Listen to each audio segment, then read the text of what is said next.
Comment down below kung ikaw ay isa sa mga fan ni Rachel or ni Roel na talagang masayang-masaya ka kapag merong bago kang nakikita para sa kanila. Yun. So, guys, hello, wow, live, another video, another share, guys, another POV. So, ngayon, magbibigay tayo ng point of view. I-share ko sa inyo, guys, yung inilabas nila na trailer para sa kanilang siguro project yan sa school, at talaga namang nakakatindig balahibo ang mga nangyayari, pero dito natin makikita na talagang ang saya siguro, no, kapag talagang sila na mismo ang may movie, tapos talagang ipapalabas sa Netflix or sa mga sinihan. Talaga namang pipila ako.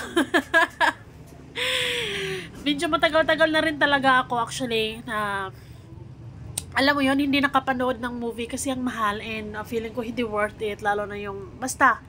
Pero pag sa Rochelle, kung sakali man darating sa punto na magkakaroon sila ng mga movie, hoy! Hindi natin yan palalampasin. Di ba? Premiere night, andon tayo. Anyways, guys, bago ang lahat, don't forget to support and subscribe Kuya Val Santos Matubang, atin na vlog Kalingap Rob Roel Malalag, Rachel Morales Vlog, at sa lahat ng team Kalingap. And syempre, guys, salamat sa supportan nyo sa aming mga reactors. So, yes. Anong masasabi nyo? Alam ko na yung iba dyan is nakapanood na yan sa thriller na shinare ni Rachel, na directed by and edited by Christian Parlan. Ang creepy, no? Title pa lang talagang nakakanginig kasi Hell University ang title. Pero ang galing-galing nila. I like the concept na si Trixie yung binigyan nila ng si Trixie yung bida, hindi si Rachel, diba? And anong nagiging reaction nyo sa thriller na yon? Kasi ako, talaga nung unang-una ko pang panood, talagang tumayo yung balahibo kasi bloody, and at the same time medyo creepy. Siguro sa sound, gustong-gusto ko mapanood yung kabuuan ng video. Totoo lang, di ba? Kahit na mga 30 minutes lang yun, talagang uulit-ulitin natin yon. Sana kailan kaya mapapanood yung kabuuan ng video na yon, kasi bitin ako sa totoo lang eh. Pero yes, si Trixie ang bida dito, and si Rachel ay isa sa mga biktima niya siguro, or hindi pa natin alam kasi baka may twist sa kabuuan, or di ko alam kung baka si Rachel yung leader sa pagiging bully si Rachel dito, and then si Trixie kasi yung biktima na talagang gumante sa huli, di ba? Wag basta-basta mangbuli para hindi ma-dead. So guys, syempre guys, bago natin tuluyang i-play yung mismong thriller na yon, gusto ko munang i-appreciate si Dodong Roel na Monday talagang tudo kayod ang nag-iisang Roel Malalag. Nakaka-proud lang, mga Rochelle fans ay proud na proud sa kanya kasi first day of the week. Yes, first day of the week.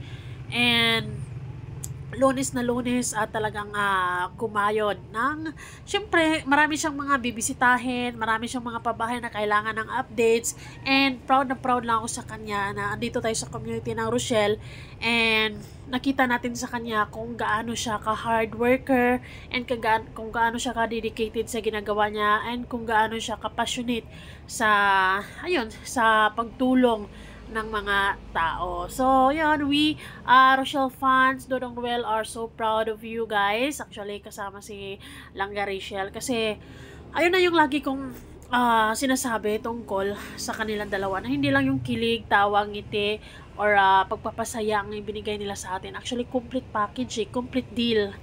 Kasi yung inspirasyon, at the same time talagang makikita mo yung pagiging determined nila sa buhay and yung pagiging determined din nila kung paano sila aasinso, 'di ba?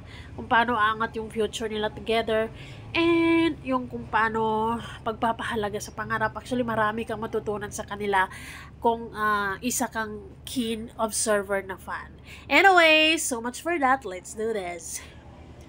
Di walang alam ang aking Oh, 'di ba? Ang gwapo. So, I assume na kaninang umaga nagbibili siya ng mga materyales para sa pabahay. 'Yun. Maraming salamat sa mga buting sponsors. May budget si Dodong Roel para mamili ng gamit sa pabahay niya, 'di ba? mapagkapiling ka, honey, my love. Kakaiba talaga yung langga ni Langga Rachel. Talagang hindi lahat tayo may in love kay Roel or kay Rachel. Kasi yung hard work nila, yung efforts nila na ibinigay nila sa community na to, sobra-sobra. So we do appreciate it, 'di ba? Ayun, yun lahat yung napamili ni Roel ng mga materyales para sa pabahay niya. Diba? Sunday kahapon, Sunday is fun day for them, and syempre, para umunlad ang buhay, hindi pwedeng nakatunganga ka lang, dapat kayod. And it's part of, parte na talaga ng pagkatao ni Roel yan, yung pagiging masipag, yung pagiging matulungin, na sa dugo na talaga nila yon, di ba? And yes guys, ako isa din ako sa mga super excited sa unahang pabahay nilang dalawa, na sa tulong ng Crew Ribs. So sweet. Uy, what bad presents.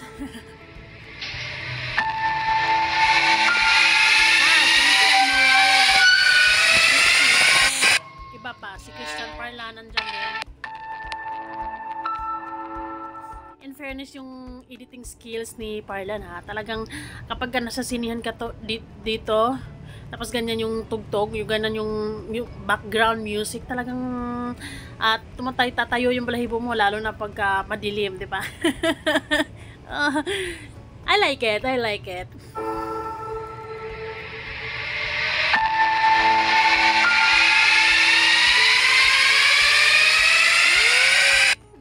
A place where everything is mysterious. A place where everything is mysterious. Well, sa title pa lang naman kasi na Hell University, talaga namang, yes, it's hell, it is. Let's see. Enchanting. Bloody. And shitty. May pagtulak effect, di ba? Ang feeling ko, si Trixie yung nanunulak dyan eh. Yan yung campus nila kung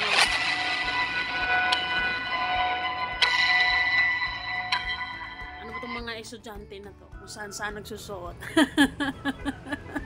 In fairness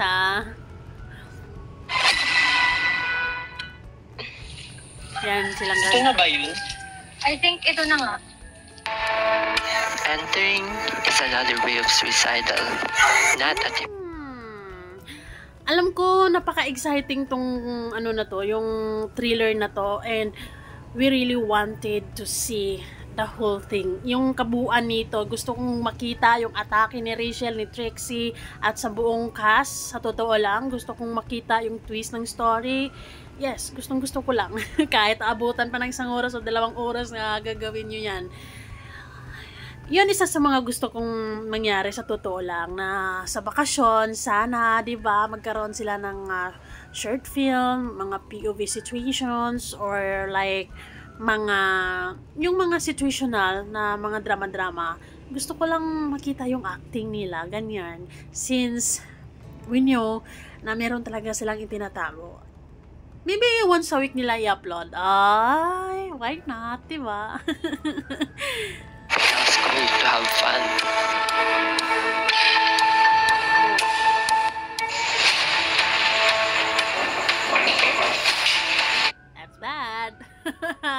Nambabato ng papel, 'di ba?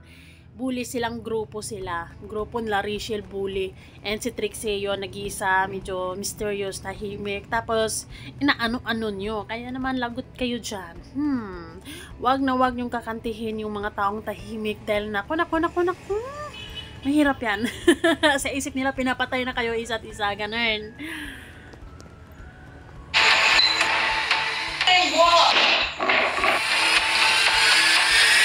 Just one wrong move, everything will be blurred. Just one wrong move, everything will be bad. O, di ba? Sa isang pagkakamisa, parang lang yung linya, isang bala ka lang.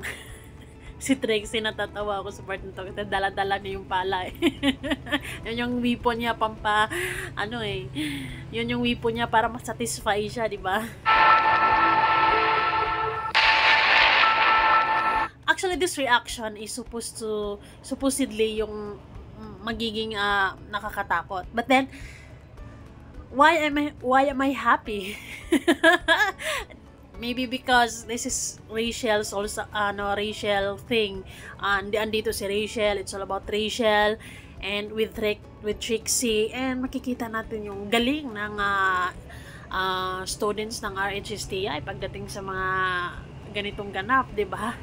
Excited lang ako. And creepy yung background music, yung story, yes. I like to see the whole thing para mas mabuo yung reaction ko, kasi sa ngayon talaga happy ako because kay Ruel and Rachel, or kay Rachel, talagang nakikita ko kung gaano niya talagang sobrang nakaka-proud lang as a fan kay Rachel, dahil ang dami niyang achievements di ba? With honors, talagang ang talino ng person, at the same time cover girl, nako naman, and successful din yung career niya sa pag-vlog, and yun, yung may ganyan sila na uma-acting na din ang mga person. So I am just happy for Rachel na she's out of her comfort zone, and ang dami niyang i-offer sa atin talaga. Ang dami-dami niya kasing talent, ang dami-dami niyang pwedeng gawin. Kaya hindi nakakasawa siyang susundan or panoorin because ang talented di ba? Maganda oh,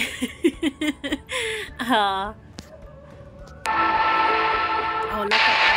A lot of secrets are being hid. Ni Rachel yan. Sana hindi yun malakas. Ay kamay ni Rachel yan for sure.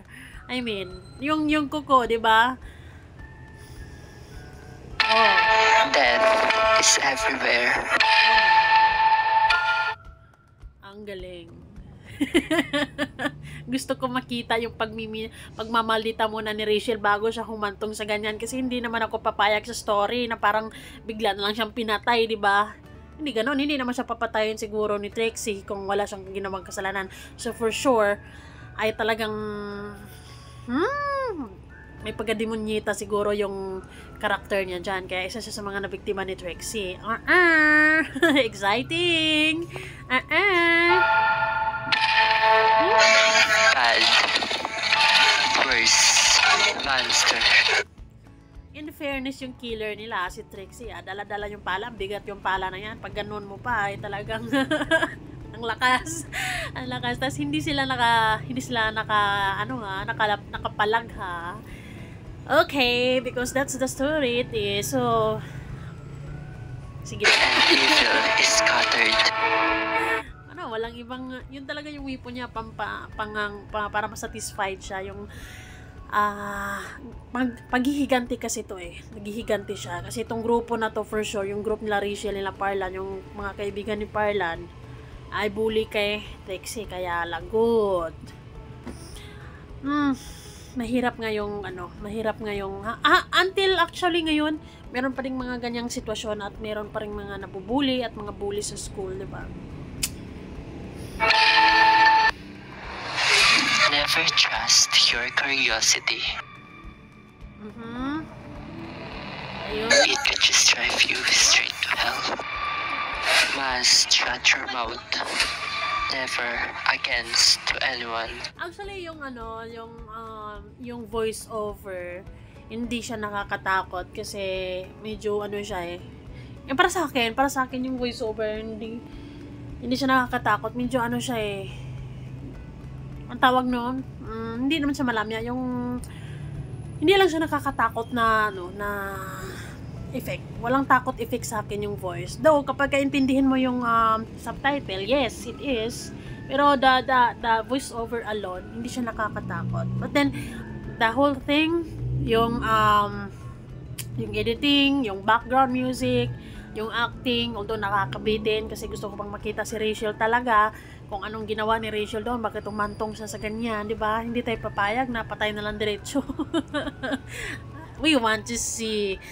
And sana ay merong kabuuan. We want more actually. Hindi tayo satisfied sa hanggang ganun na lang, di ba? Ayan, congratulations lang Rachel and Trixie and the rest of the cast kasi ang ganda ng na to, ang thriller na to. Yes, we want more. And especially kay Rachel, no? Congratulations because you are such achiever talaga ka. Achiever ka talaga. And ayun, isa ka sa mga talagang hahangaan ng mga kabataan ngayon because you show us a good example na ayun, mabuting tao. Yung gold digger. Gold digger. And syempre, lumalab life man pero hindi pinabayaan yung pag-aaral, mataas pa rin ang grade. So, di ba? Always remember, embrace positivity and avoid negativity. Ika nga guys. Ituloy natin. Oops. Ang mysterious talaga ni Trixie. Yung tipong sobrang nasasaktan na siya sa mga pinagagawa ng mga taong ito. And then, it's time for her na gumanti. Kaya kailangan niya talagang isa-isahin para masatisfy siya sa sarili niya. And, we want to know kung anong magiging ending din ni Trixie sa mga pinagagawa niya. Will die. Dito ako medyo napaganon ako ng reaction.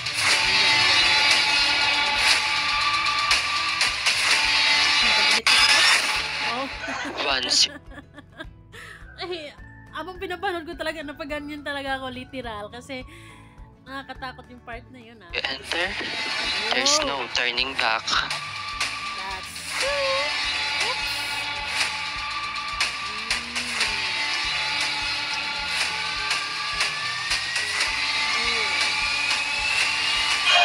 I am Zane Sean.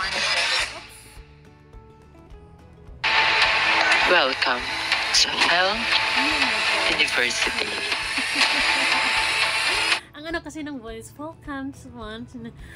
Pwede ba yung sa ABS-CBN, yung nagvo-voice over ng ABS-CBN kapag sila yung gumawa ng horror, talagang voice over pa lang, talagang titindig niya yung balahibo mo. Pero I like this. I want kung anong plot twist dito sa story na to. And yes, interesado lang naman ako kung anong kaganapan ni Rachel dyan actually. And ni Trixie. Ayun guys! What if mag-trending tong na to, yung pinagagawa nila na to, and then posibles lang magkaroon ng pangarap na naman. Coming soon, only on Netflix. Ay, social, diba? Sana all. Ayan guys, as a fan, talagang proud ako kay Rachel. And slow clap for her. Kasi ang galing-galing mo, Langga. And we're so proud of you. Happy for you. And just do what you want to do. And we're here to support you. Always remember, embrace positivity and avoid negativity. Smile lang. Stay pretty and gorgeous. Slay! Bye guys! Mwah.